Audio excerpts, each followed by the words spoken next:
Hello and welcome to my video all about how to add a hardback cover to a miniature book.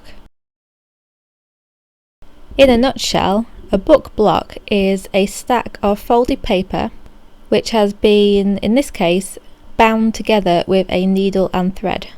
This miniature book in particular consists of 25 pieces of paper that measure 2 inches by 1¼ inches. These pieces of paper are then folded in half, and then they are stacked together into what are called signatures. Now, a folio refers to one single folded piece of paper, and a signature in this case consists of 5 folios, all put one inside the other.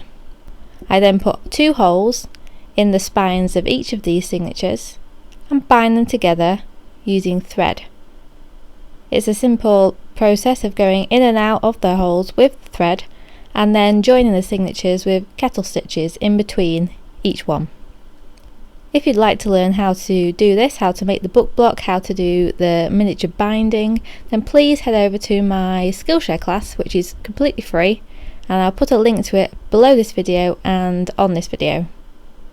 Now that will get you up to this stage, which is where you have the book block.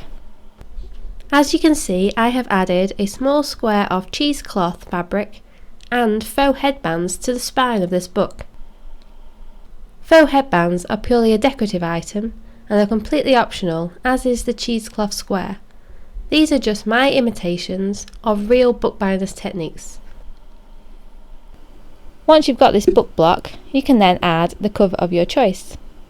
In the Skillshare class I mentioned, I add a soft leather cover to the book.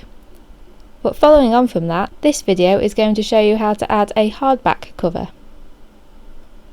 To make this hardback cover, you will need cardboard, PVA glue, in this case I'm using a tacky glue, a super glue, in this case UHU all-purpose adhesive. You will also need a covering for the outside of the book. Here is a selection that you could use and which I will be showing you the results of later. One is a red satin ribbon, double-sided, which is wider than the book block is tall. The next one is a linen look cotton, quite a lightweight material but has a nice linen type texture. And then there's some mottled grey paper.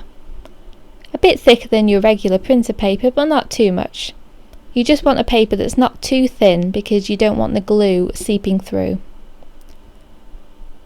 The first thing to do is cut out cardboard rectangles that are just a little bit bigger than your book block.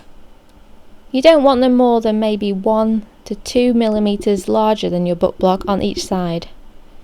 I'm just using 2 examples here. One is a corrugated cardboard, which I've actually taken from some Amazon packaging, and it's the type you get in loads of different packaging, so if you are an online shopper you'll probably have some of this lying around. The other type of cardboard I'm demonstrating is cereal box cardboard, which is the kind of normal food packaging cardboard you will find, which isn't as thick as the corrugated cardboard. If you want to use cereal box cardboard, then you will have to make it double layered in order to make it thick and sturdy enough so that it won't easily bend. You don't have to do this with the corrugated cardboard because it's strong enough already. So all you have to do is simply use your PVA glue to glue 2 cardboard rectangles together if you're using the thin packaging. You'll also need another piece of cardboard to cover the spine of the book. This piece will need to be as wide as the book spine and as tall as the cardboard pieces you have already cut out. You will then need to take a piece of the material you want to cover the book with and lay it down on the table. You then need to stick the cardboard onto the fabric with a small gap in between each piece. You only need a small bit of movement, you just want them to be able to fold at a right angle. Try not to use excess glue, just a thin covering, because you don't want the glue to seep through the material.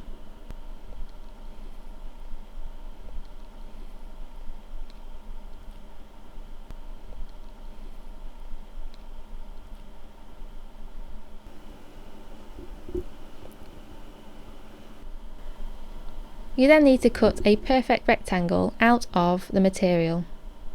You want to leave an excess of fabric all around the cardboard pieces that measures about 1/4 of an inch and no more than 1/2 an inch. This doesn't have to be accurate, you just need enough material to fold over the cardboard pieces and keep them in place. Next thing is to cut the corners off this rectangle of fabric. You need to make sure that these cuts are straight and as close to 45 degrees as you can possibly get them. You need to leave a small gap between the corners of the cardboard pieces and the edge of the fabric. So where you cut these diagonals, don't cut right up to the corners of the cardboard. You want to leave a distance that is equal to the depth of the cardboard. So in this case it's about 1 millimeter I need to leave. You need this excess fabric to cover the cardboard corners because you don't want them exposed. The next step is to use your super glue again and glue all of these fabric flaps onto the cardboard. You see you get nice neat diagonal corners here that cover the cardboard corners perfectly. Your cover is now complete. Now you just need to attach it to the book. To do this, simply add super glue to the spine of your book. You don't want too much excessive super glue, but you also don't want too little that the book won't be held securely in place.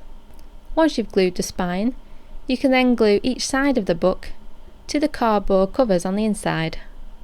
Make sure the book block is centred within the cover and is pushed towards the spine so that there's no gap between the cover and the spine.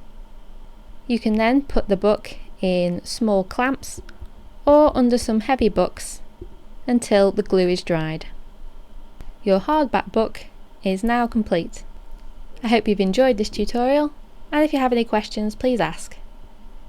Thank you for watching.